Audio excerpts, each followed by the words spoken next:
Noticias desde la izquierda, una necesaria pausa informativa para conocer las actividades de los diputados federales perredistas. El Pleno de la Cámara de Diputados aprobó en lo particular el dictamen de reforma política con la que queda establecida la iniciativa preferente, candidaturas independientes e iniciativa ciudadana. Así, concluyó la discusión del dictamen que se realizó durante 5 sesiones y de esta manera se regresará al Senado. Sin embargo, fueron desechados los temas de la reelección consecutiva de legisladores, consulta popular, reconducción presupuestal y observaciones del Ejecutivo al presupuesto de egresos de la Federación, temas que sí contemplaba la minuta del Senado.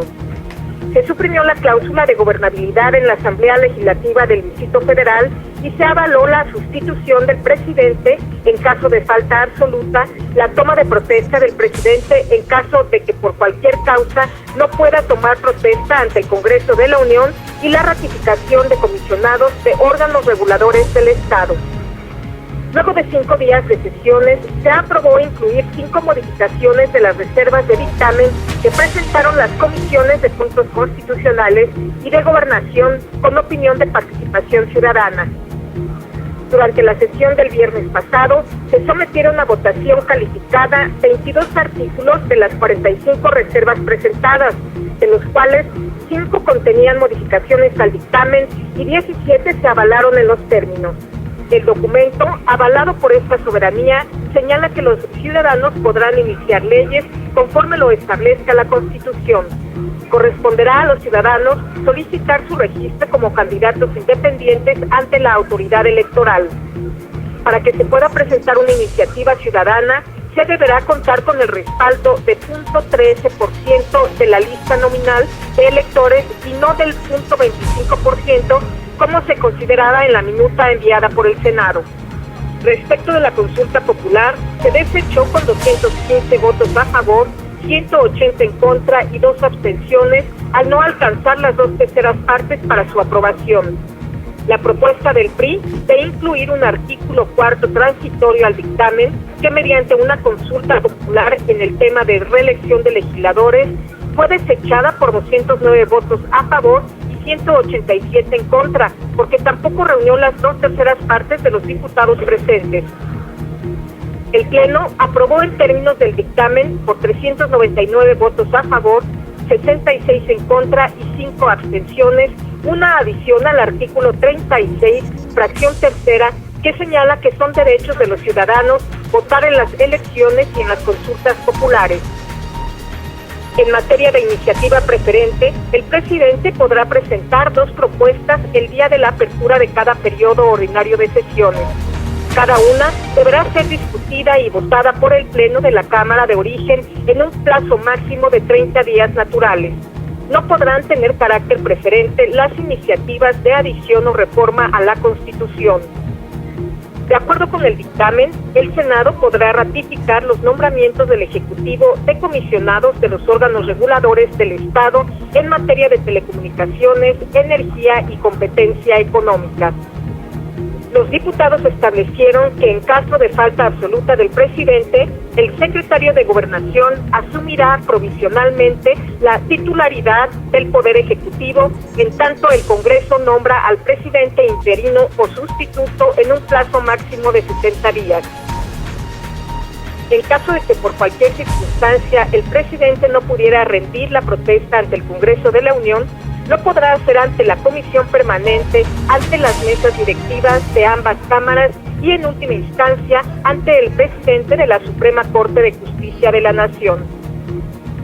Durante la discusión de los últimos días, los diputados aprobaron modificar la fracción tercera del apartado C del artículo 122 de la Constitución para suprimir la cláusula de gobernabilidad de la Asamblea Legislativa del Distrito Federal, limitando la sobrerepresentación de algún grupo parlamentario de hasta 8%.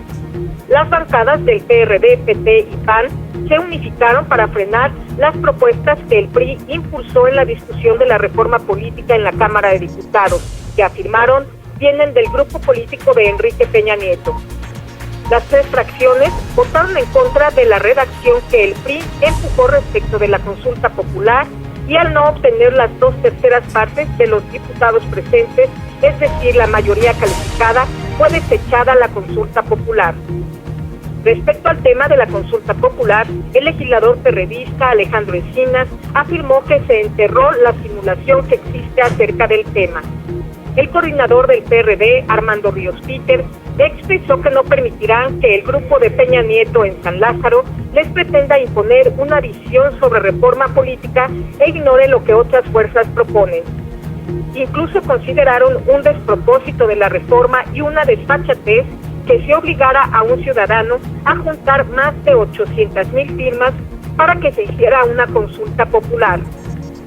El grupo parlamentario del PRD acusó a la mayoría priista de negar a los ciudadanos el derecho de reelegir a sus autoridades más cercanas, mientras la bancada del PAN advirtió que sus correligionarios en el Senado insistirán en este tema.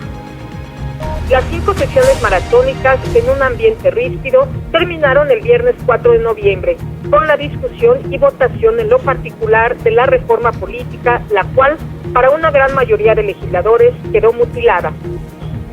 En la reforma se buscaba subir de 30 a 40% el porcentaje de votación necesaria para que un partido tuviera la mayoría absoluta, lo cual fue aprobado por el Senado.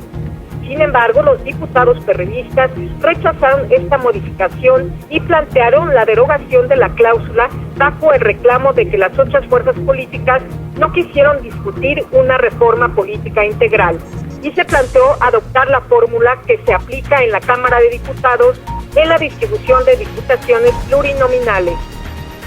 Esto permitirá una representación más equitativa de plurinominales entre las fuerzas políticas, con un límite de hasta 8% de la votación obtenida. Alejandro Encinas dio lectura a la nueva redacción para el artículo 122. Tal redacción fue aceptada por la mayoría de los legisladores y se perfilaba para su aprobación en el paquete de artículos reservados en la discusión en lo particular del dictamen de reforma política. Además, se desechó una propuesta del PRD que buscaba eliminar el artículo 4º transitorio, el cual señala que el Congreso de la Unión convocará a una consulta ciudadana sobre la posible regulación constitucional de la reelección consecutiva de diputados y senadores. En conferencia de prensa, al término de la Junta de Coordinación Política, el diputado perredista Armando Ríos Peter afirmó que el PRI impulsó una reforma a modo rumbo a las elecciones presidenciales de 2012.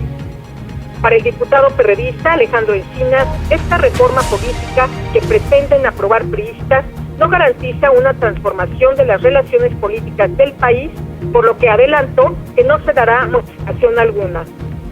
Encinas precisó que no habrá reforma política, esa que quieren sacar los priistas, y señaló que resulta lamentable que legisladores trabajen en iniciativas que se convierten en misceláneas de reformas que no van al fondo del problema.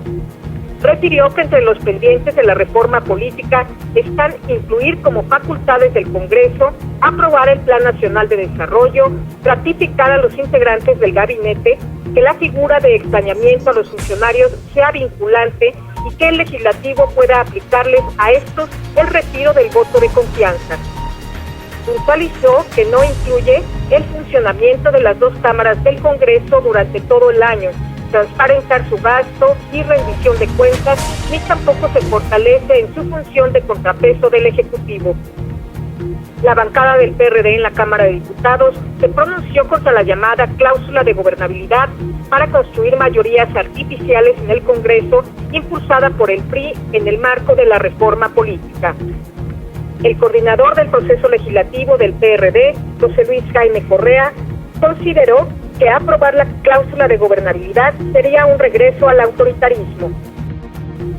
Las distintas iniciativas examinadas coinciden en los siguientes aspectos: en la revocación de mandato, como un mecanismo de rendición de cuentas que estimulará a los funcionarios públicos electos a ser más responsables con sus electores y al electorado supervisar a sus representantes populares. Los sujetos de revocación de mandato deben ser todos los funcionarios públicos electos mediante sufragio, esto es, presidente de la República, gobernadores, diputados, senadores, presidentes municipales, regidores, síndicos y jefes delegacionales. Que la revocación de mandato proceda por causales como actuación omisa, negligente, corrupción, ejercicio indebido de poder público y violación de derechos humanos.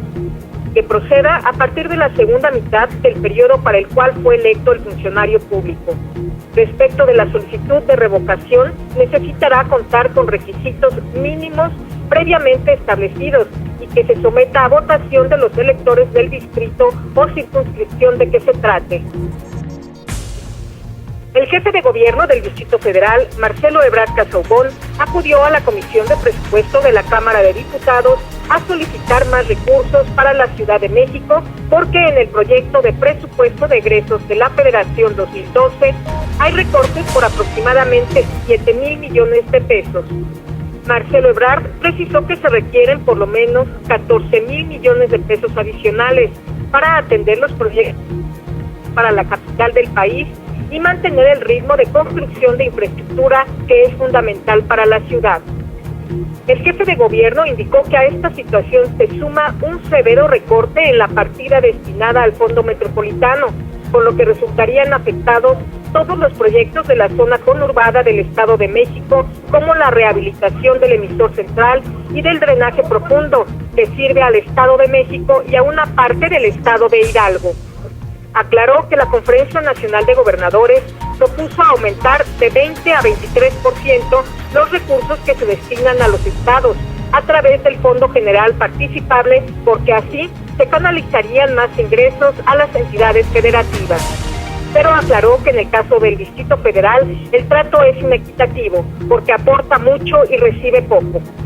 Respecto del hoyo que dejará en las finanzas públicas la desaparición de la tenencia vehicular en la capital del país, Ebrard Casaubon consideró que los 6,000 millones de pesos que se dejarán de recibir impactarán directamente en el subsidio al sistema de transporte colectivo Metro. Precisó que, además, se necesitan al menos 20,000 millones de pesos para concluir la línea 12 del Metro. Indicó que el DF también está excluido del Fondo de Aportaciones de Infraestructura Social. En este fondo están comprometidos los servicios de las delegaciones políticas y eso tiene que impactar los trabajos de las delegaciones en materia de pavimentación, bacheo, tuberías, áreas verdes, casas de la cultura y el mantenimiento en general.